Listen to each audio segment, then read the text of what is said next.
As a Christian mom, happiness is not always as simple as finding what makes you happy and doing more of it. We care so deeply for our families, and we have such a strong urge and sense of responsibility to serve others selflessly that we often shoulder the weight of our family's happiness. And then our minds pretty easily convince us that we have to choose between our own happiness and our family's happiness. But that is a lie. I have a list today of 10 habits that will make you happy as a Christian mom who loves and cares for her family.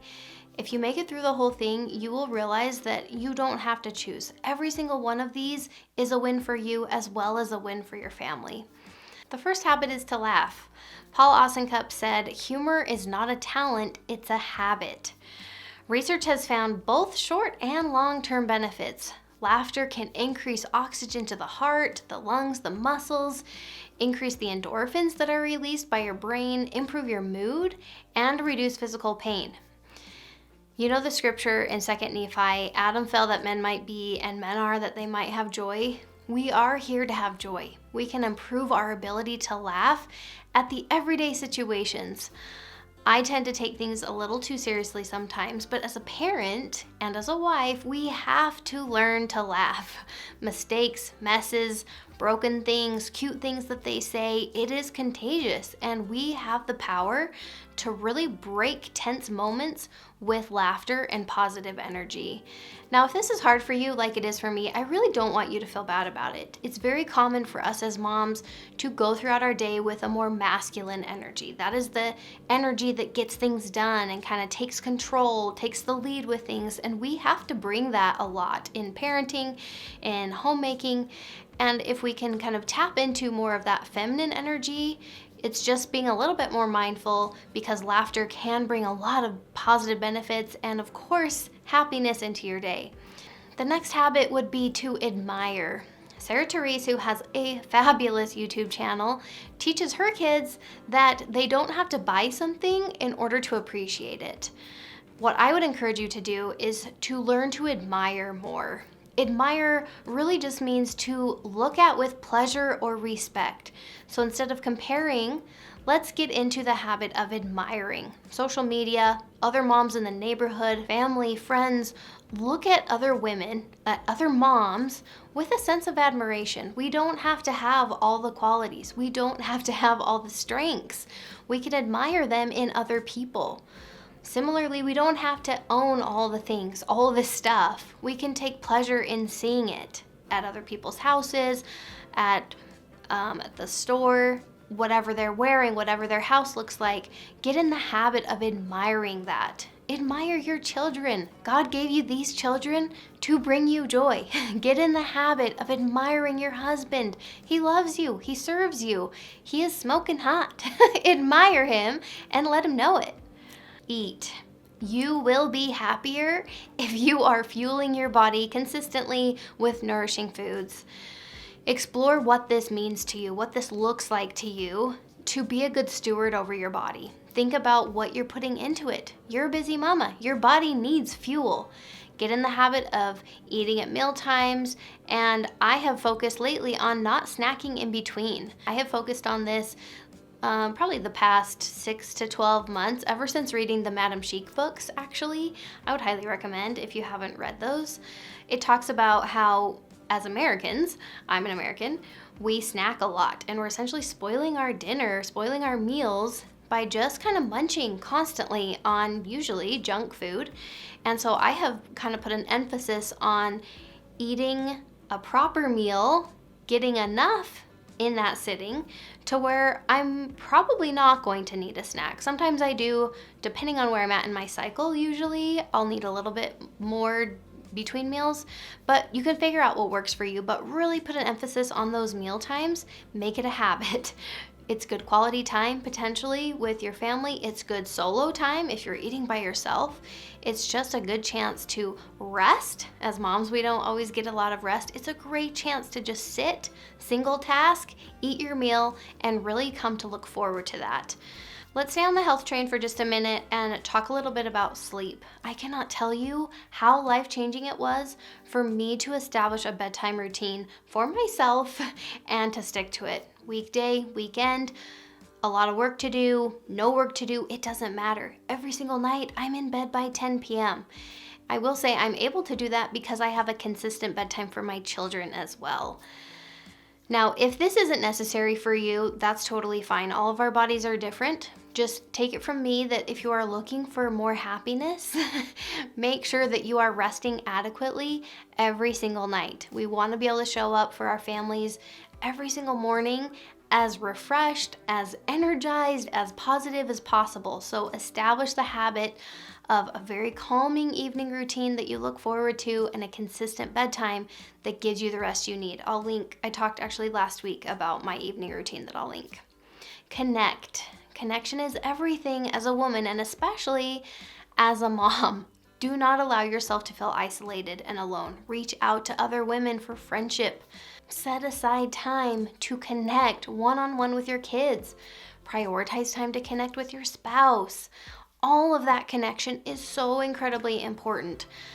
I have found that certain relationships or certain people in my life serve different purposes.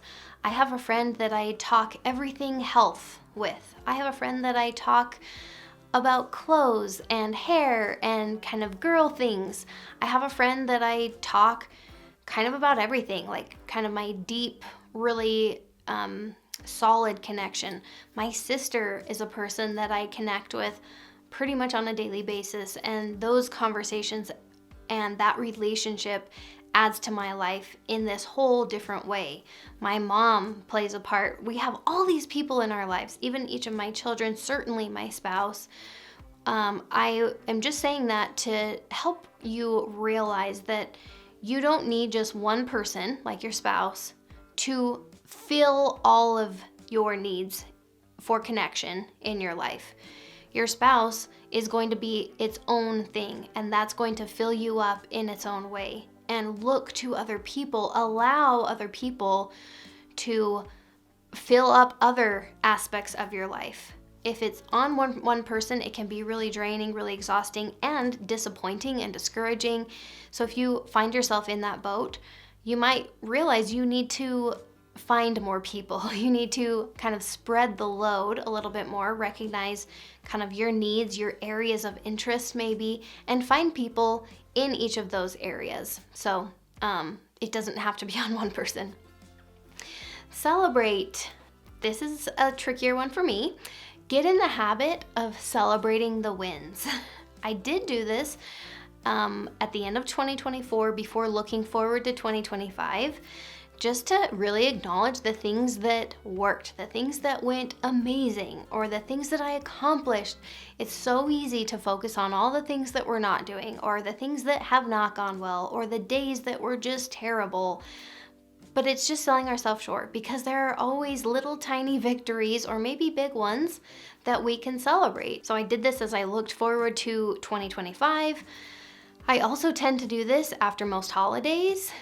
Even after a lot of family outings, just kind of looking at the intel, like, okay, this is what happened, so that I can implement any changes and also acknowledge things that went really, really well and try to soak that in. Sometimes that feels like it can be kind of in short supply, especially when you have young children, I would say. Things often go south. Things very easily can fall off the rails, and there are times that things go really well. Around Christmas time, where I live here in Salt Lake City, Utah, there are what we call ZCMI windows, and it's right outside the big Macy's store downtown. There are these 4 windows that people decorate candy scenes, candy sculptures. So the whole thing's made out of candy, and you can go and look at these. So for a family home evening one Monday, we went, and it was so much fun, and it went so well. It was so successful. No idea why, to be totally honest with you. It was an outing just like we do occasionally, and a lot of times those outings aren't great. Like the kids are fighting in the car at some point, or people are kind of complaining, or they're not super into what we're doing, or they didn't really like the food, right? Like something like that pops up, and I'm not saying that ruins it. But that ZCMI window outing went so well. It was so enjoyable for all of us. So I just savored in that win, and I still think about it. Just like, don't know why, but that was great. Personal accomplishments is another category. We need to do this more. We need to celebrate things that we accomplished, things that we did, whether that's a cleaning task or a great meal. There are so many things we're doing in a day that are worthy of noting to ourselves that, like, wow, you did a good job. Anything in the day that went well, the fact that the sun is shining today, I mean, it can be really anything. Just savor in those wins and celebrate more. The next habit that I would highly recommend is to walk. This absolutely falls under the category of life changing for me. I could not begin to say enough how much of a believer I am now of daily walks. This is a pretty new development for me, honestly, in the past 9 months probably. I think it was last summer that I just kind of, for whatever reason, decided I am ready to get a little bit more serious about my health. I just want to feel a little bit better. I want to incorporate some type of exercise, and it just still feels too hard. I have a toddler at home, and that to me is reason enough to not do it. I tend to feel like I have to be kid-free to enjoy exercising, which hopefully is not the case for you, but it has been for me, which means for the past well over a decade, over a dozen years, that it's been just so hit and miss, up and down, super inconsistent.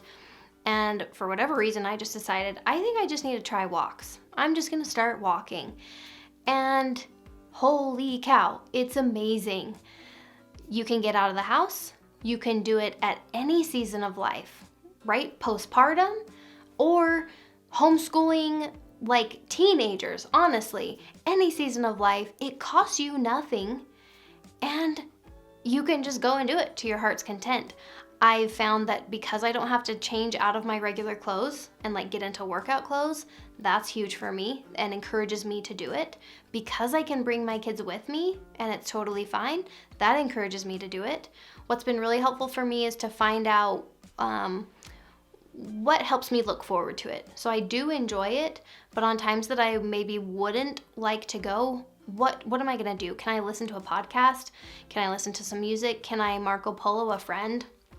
All of those things I so look forward to. And even times when I have my toddler with me and let's say he's riding his bike or I'm pushing him in the stroller, I will just tell him that I'm listening to something and this is his chance to just enjoy being outside and enjoy nature. A nice way of saying we're not here to talk, right? My toddler will talk my ear off all day long. So it's okay to also set that expectation if your kids are coming with you. So walk. If you are finding it so hard, or maybe if you just had a baby or you're really out of shape and anything feels so hard, walking is incredible. And I have heard it said by fitness professionals, walking is the most underrated cardio activity. It has so much potential. So give it a try.